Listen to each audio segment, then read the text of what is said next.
Hey Flosstube, it's Angie. Welcome back to my channel about cross stitch. If you are new here, my name is Angie and this is my simple cross stitch Flosstube channel. Not much goes on here. I talk a little bit about cross stitch, talk a little bit about other stuff. Nothing big. If you are returning, welcome back. I'm happy to have you back. It has been about 2 weeks since my last video, and while I had hoped I would have a whole lot to show you, I really just don't. It's been kind of a rough couple of weeks, so you know, it is what it is. I was able to get some bare minimums done. I was able to get a few things that I needed to get done. I mean, needed, right? But so I figured I'd show you that. I've got a little bit of haul and a couple questions to answer. So, well, a question to answer, and I think that's it. So the last time I saw you, I had just put some progress on Middle Earth.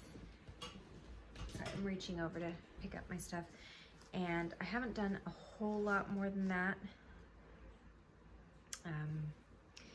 About another 1,000, so it's not a huge number considering I can usually get about 700 to 1,000 stitches a day on this when I'm really working it. But this is where I'm at right now. This is not, I can't remember if I told you guys this on the last video or not, but this is not a Heaven and Earth Design or a Tilden Crafts pattern. This is a pattern I got off of Etsy. This was when I very first discovered Flosstube and that there were patterns like this out there. I just went on Etsy and looked up Map of Middle Earth, and this is the first one I saw. And so I bought it from them. I do know that this is smaller than both Haid and Tilden Crafts, so I know this isn't one of theirs that was then just illegally sold. I don't know any other information about it. This is very possible. This is just somebody who found the picture and created their own pattern off of it. Who knows? I do like this one. It has far less detail as far as like roads and things on it than the Tilden Crafts version. I don't know what the Haid version is, but I do know it's quite a bit larger than this one. So anyway, that's an answer to that question. And the only downside to this is from here, like this word and this word are pretty easy to read. This one is not, and these are not. And so when I'm finished with those, I'm actually gonna go in and back stitch around them so you can kind of read the letters a little bit more clearly. So that is the progress I have on Middle Earth. And then I told you guys I was going to start something new, which I did. And it's a little wrinkly right now because my dog sat on it. My dog does not care what I'm doing, but I needed to get about 1,000 stitches. I needed to find, I think I was telling you about this, I needed to find one pattern if I could that had 10 prompts in it, and I did. And then if I had stitched 100 stitches in gold Krynic, then I would have gotten an extra bonus. But I was not able to get I stitched some in Krynic, but only about 30 stitches because I was tired. But here is the start of Epic Storybook Princesses. This is when you get to here, there's like a little bit more, and then there's the castle, and then the same amount on the opposite side. So this is the top border, and then this goes straight down from here. And this is the start of Snow White, and this is the start of Aladdin. So right here is going to be the clouds in the sky. This is the outline of the Cave of Wonders, and right here is the start of the genie, and of course Genie's lamp. So this is the start to my Epic Storybook Princess, and this I got from Clouds Factory. You can buy the entire pattern, which is what I'm doing here, and it comes with its space for 2 more sets of princesses. So for Epic Storybook Princess, I think this was sold originally as like a stitch along type thing, but there are so many in the storybooks. We all know it's based off of Disney, but they can't call it that. So there's all of the major princesses, and they sell them in individual bands. So if you like specific ones only, you can buy those ones and then just stitch them. But then they put them all together with this really pretty border that you can put around them, which is this stuff.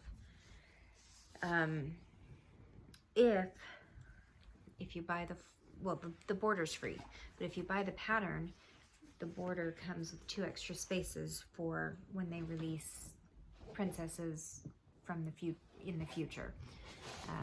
So there's enough space you can add 2 more, and they since added Pinocchio, which kind of confuses me because Pinocchio's not a princess, but it's one of the ones, and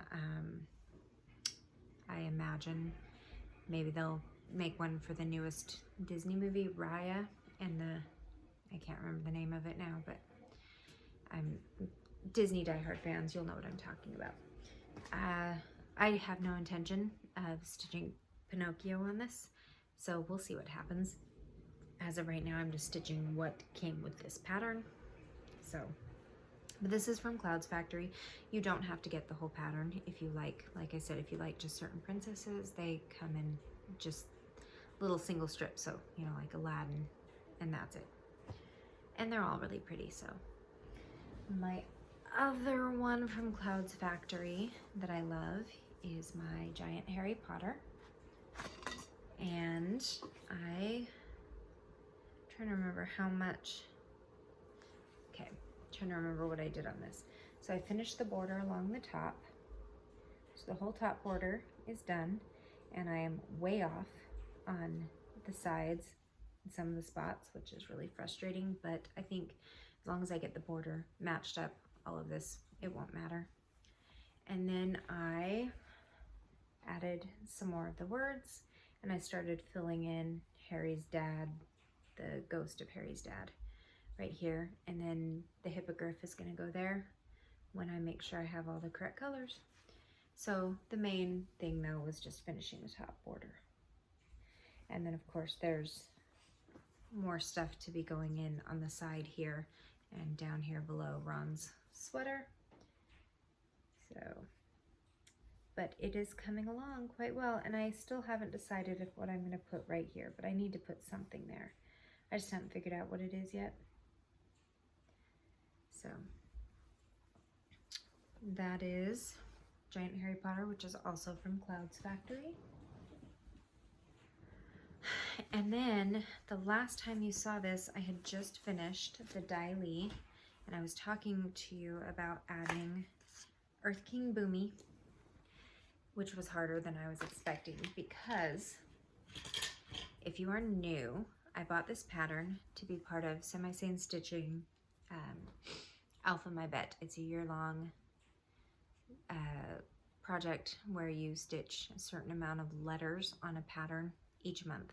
So I found this avatar alphabet pattern where each avatar is associated with a letter of the alphabet.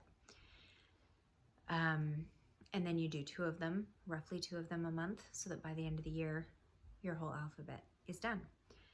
And it was going great, except for several of the letters. I didn't actually like the characters that the original pattern came with.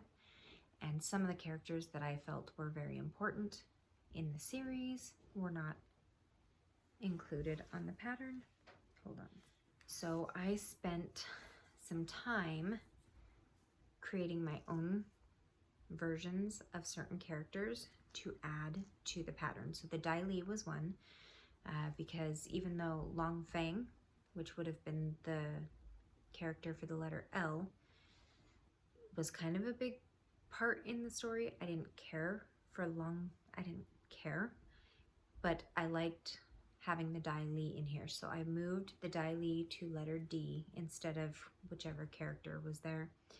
And that way the letter L would be open for me to put my own lemur, Momo the lemur, because M is already taken, but they didn't have Momo on here anywhere. So Momo is a lemur, and they also didn't have Boomy. And so I've shuffled things around to make my own. And Earth King Boomy, I charted, and then I stitched him, and he looked like a giant clown, and it was awful. So I had to re-chart. It took me a while. It took me a couple of days to figure out Boomy, but I got him figured out, and he's on here, and he looks great now. He still doesn't quite look like Boomy, but what are you gonna do? And then I also was able to get the letter F, which is the Flying Bison Appa. So here's Boomy. Sorry, it's all wrinkled because it was all folded up. The problem with Boomy is he's got kind of a crazy face, and in the cartoons, one of his eyes is always really wide, while the other one is always a little squinty. And he has big bags under his eyes, and I haven't figured out how I'm gonna do the big bags. And then he also has a crazy smile on his face, but none of the characters in this pattern have their mouths open at all, so I just left his mouth like everybody else's. And his hair is a lot crazier, but if you give him crazy hair, he looks like a clown. And then and normally when he's wearing this outfit up here, it's more of a long cape. And then when he's wearing this bottom part, he doesn't have a shirt on. But I couldn't make that look good. Not with my skills. So I just sort of married the two, but I gave him his bare feet and his little cuffs that he always has on. So there's Earth King Boomy. So obviously his name is Boomy. It starts with the B, but he is the Earth King. And then over here we have Flying Bison. So F for Flying Bison Appa. And this one was so much fun, and he turned out really good. And I actually had to do some back stitching on him to make him work. And I'm gonna go through and probably do some back stitching on some of these other characters to kind of make them work even better. There is no back stitching at all. Like the Daily, I think I could do a little to kind of, I don't know. And in future, some of the others, but I mean, figuring out the colors was difficult because based on whichever picture, his arrow either looked brown or gray. So I kind of found a grayish brown. And then this is usually a little bit lighter than this, but I couldn't find a color. This is $37.99, and I couldn't find a color that was just slightly lighter that I liked. And this is ecru, and then I can't remember what this one is, but I ended up just kind of winging it. And then last minute I added his ears, and it just made all the difference. And so Appa is done, Flying Bison Appa. So my next one is G, which is another earthbender. I can't remember off the top, but I think it was one of Aunt Eng's mentors. And H, I don't remember. Anyway, but you'll be seeing those in April. So so far, this is how it's looking, and it's looking fantastic. And I'm still very much loving this fabric, which is, can't remember off the top of my head. When I first started it, I think it's a wheat Lugana, it's lovely. So got that done, and I think that's all the stitching I did. So not a whole lot, unfortunately. I wish I could say that I got Mr. Finnegan done and my Autumn Lane Stitchery, but I did not, so kind of a bummer. But that's it as far as stitching. So before I go into what I have acquired, I did have a question about how I track my stitches when I'm not using Pattern Keeper.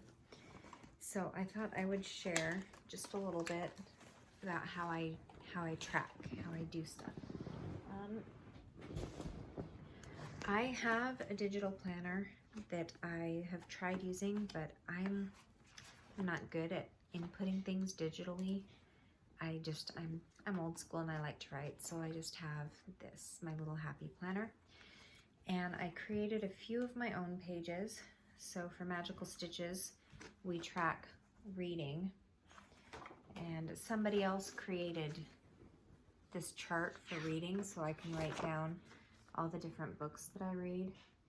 And then I write them down in here, and then when I have time, I go back in and put them in digitally. And so I can track some of that stuff, but mainly what I do is I pull up a page like this, and here's all my magical stitches stuff, here's all my semi-sane stitching stuff, and then random other things. So for the homework this week, it was I needed to stitch on something that had something you can use as a cauldron, which was Giant Harry Potter, because it does have a cauldron, and Somewhere You'd Picnic, which was Middle Earth. And then I've got my extra credit for the monsters I'm fighting, which I'm doing terribly with that. I have not fought hardly any. And then the reading, and I finished all of my extra credit reading for the month, and then some, because I listen to books while I stitch, and I've not been in the mood to watch TV. And so then I just mark it off on here. And then what I do during the week is each day that I stitch, I write down what I stitched on and how many stitches I did. And I do that through the whole week. And then on Sunday, so tonight, down here at the bottom, I will write them down with the total of what I stitched for the whole week on that project. And then I check mark it if it has been input on semi-sane and magical stitches everywhere that it needs to be. And that's how I keep track, so that when I go back and do my stats, I can look here and know that I didn't do by Sunday night, this is all I did this week. So then by the end, when I do my stats at the end of the month, I have an accurate total. Pattern Keeper helps a lot with that, because it tells me how many stitches I did that day, and then it resets the next day. It's brand new. It starts with 0 out of this many stitches on this day. Okay, so I've had somebody ask me how I track my stitches when I'm not using Pattern Keeper. This is the same way if it's on paper or not. So I have my Pattern Keeper on my Kindle, but not every pattern is compatible. So for all my Mirabilias, for example, I scan them into the computer and create a PDF document, and then I upload them in a PDF reader. For my Kindle, I use Zoto. I don't know if you can see that. I use Zoto for that. And it works like Pattern Keeper, but it is not the same. You're not supposed to share patterns, so I'm not even going to tell you what this is for. So this is what it would look like, blown up really big. This is obviously really, really big. So what I do is when I get into here, up here, I have colored marking. I can mark. So I choose my yellow, and as I stitch, I'll stitch a section, and then I go through and I tap yellow, and it just puts a yellow dot in all my squares, like that. Then when I finish, let's say that's what I did, and I'm done stitching for the day, I then take a blue, I change my color to blue, and I tap over every single one of my yellow dots. So now they're blue, and while I'm tapping on those, I count. So 1, 2, 3, 4, 5, 6, 7, 8. So there's 8. And then if I'm done with that section, but I'm going to keep going, I just write a little 8 over the top of that, so I know that's how many stitches I did today. And then I erase it later so that I don't confuse the numbers. Then, let's say I'm finished for the day. I've taken this number, put it in my notebook, so I say, this is the pattern I stitched on. I did 8 stitches. Yay, that's wonderful. Then I go back, and I erase my 8, and then when I start stitching tomorrow, I already know that these ones have been counted because they are now blue. If they were still yellow, then I would know, because I'm not always in the mood to count, especially if I did a huge amount. I might start the next day by counting and then writing it down. So if I leave them yellow, it means they have not been tallied. If they're blue, it means that they have. Same thing on a paper copy. I photocopy, if I don't put it in here, I will photocopy it, and then I will have 2 different colors of pencil. One to mark that I stitched that area, and the other to mark that it's counted and tallied. I prefer to do it this way. And since I have the ability to scan any pattern and put it in here, that's just what I do. Obviously, if it goes into Pattern Keeper, all the better, because that just takes care of it for me. With this way of doing it too, where with Pattern Keeper you can highlight all of the stitches in one color, this one it doesn't. So I usually try to input the pattern. So like Autumn Lane Stitchery, my Dark Queen of the Seas, I put into Zoto because it's not compatible with Pattern Keeper, but I only mark off because they give you 2, you can have the pattern in color, so you can see roughly what color is going in what spot, or you can have it just in black and white. I prefer it in color so that I can see that. My Mirabilias are all in black and white. It's a little bit harder to follow, but that's how it works for me. And then I put it all in my notebook, and then I tally everything up. So that's how, I don't know, I hope that makes sense. That's how I do it. If I were to do paper, I'd do the same thing. This is just a quick one I drew up just a minute ago. I'd just mark it off in one color, and then when I go back and count, I'd cover up that mark in another color. But I'd only do it on, obviously, on a working copy, because I don't want to mess up an original copy.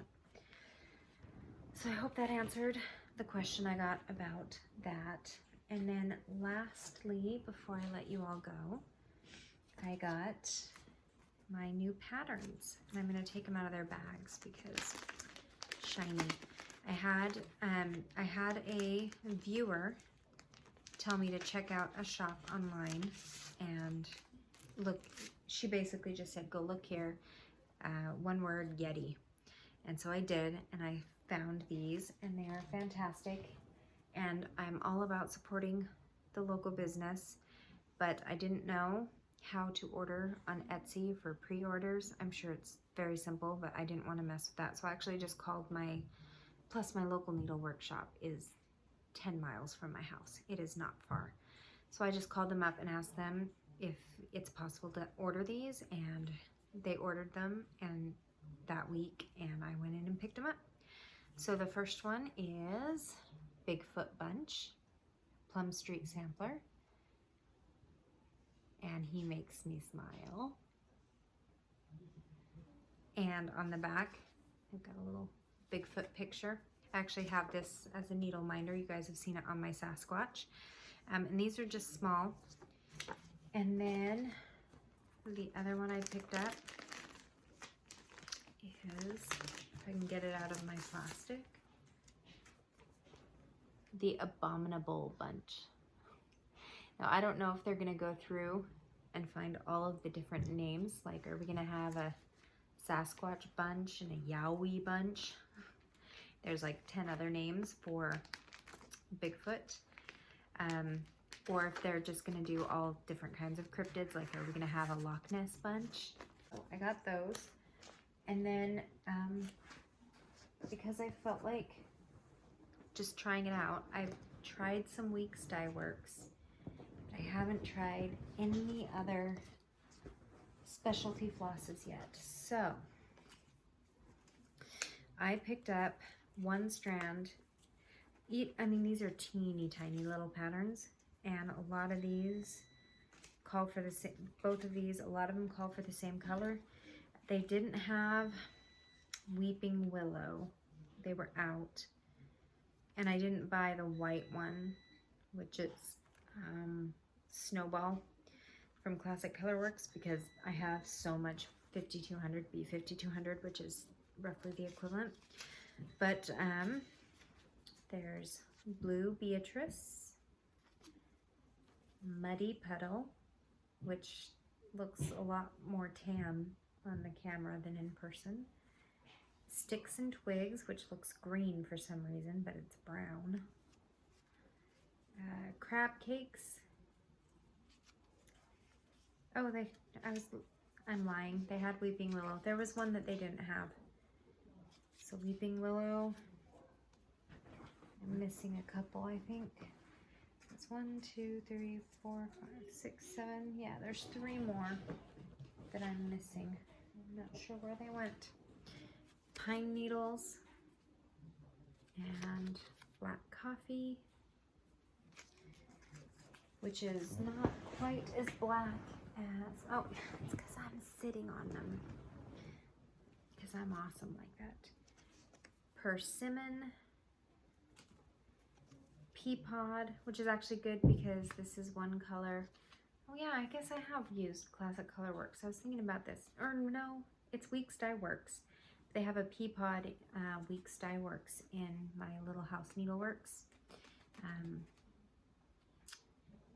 One of the patterns I'm doing for there, but Cinnamon Toast is the last one. So all of these, some of these are used on both patterns, some of these are used on one or the other, and the other colors that they call for are actually just DMC, which I should have. So I just thought I'd give them a try and see if I like Classic Colorworks, because I haven't actually tried them yet. So that's what I picked up, and that's fun. I'm excited to start on those, and that's it. There's really nothing else. Sorry, I'm tired. I think that's it. I don't really have anything else to share. Hopefully the next week or two will be a little bit better. Spring is arriving, buds are on the trees. The weather was really pretty today. I'm hoping, I had a suggestion that maybe part of the reason, not part of the reason, but sometimes you need a different outlet to help bring your creative juices back. I do have a bunch of woodworking things I'd like to do, but I need to clean the shed out first, and then I need to pull the power tools out, and I can't do that yet. So hopefully in the near future, I'll be able to maybe do a little woodworking. Hold on, and I'll show you a couple things, just because it's fun. Let's see, I'm gonna need to turn the camera around.